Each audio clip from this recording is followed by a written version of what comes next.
The Sefer Beis Yisrael version brings down, in the name of the Sadigere Rebbe, that a school to find lost things is to say over the following amazing story about Rav Hirsch from the Alikar. When the Alikar was a little boy, he lived with his grandparents. One night, he heard his grandparents talking. Our grandson, Hirsch has reached the point where he has to find a shidduch. What are we going to do? How is he going to find the shidduch? Because he's so short. When Hirsch heard his grandparents saying this, he said, Ribbon Shalom, is it not possible for you to make me grow a little more just this one time? Don't worry that the people will say that this was a miracle.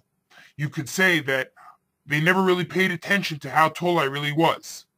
And then they won't notice that I actually grew. When Hirsch woke up the next morning, he was a head taller, and no one was able to really tell that a miracle had taken place.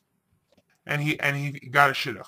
And his shviger and shver gave him a watch, like people have the custom to give their future sons-in-law as a present.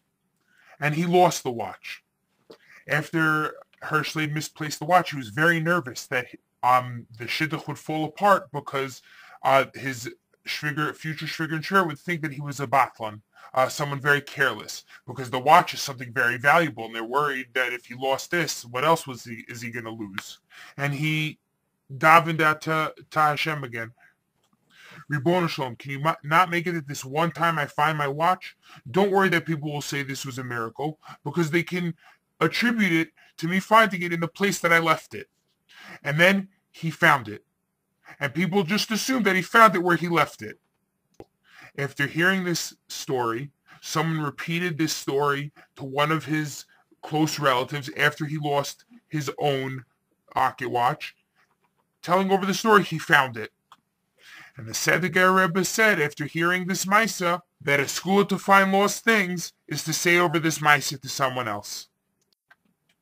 Harav HaKadosh Hirsh ALIKER was born on Yud Aleph Tishrei, Motzei Yom Kippur, and was niftar on Motzei Yom Kippur. And his mother said when she was pregnant with him that he has the neshama of Shmuel HaNavi. And just like Shmuel HaNavi died when he was 52, Reb Hirsh ALIKER died when he was 52. Zchuso Tagen Aleinu.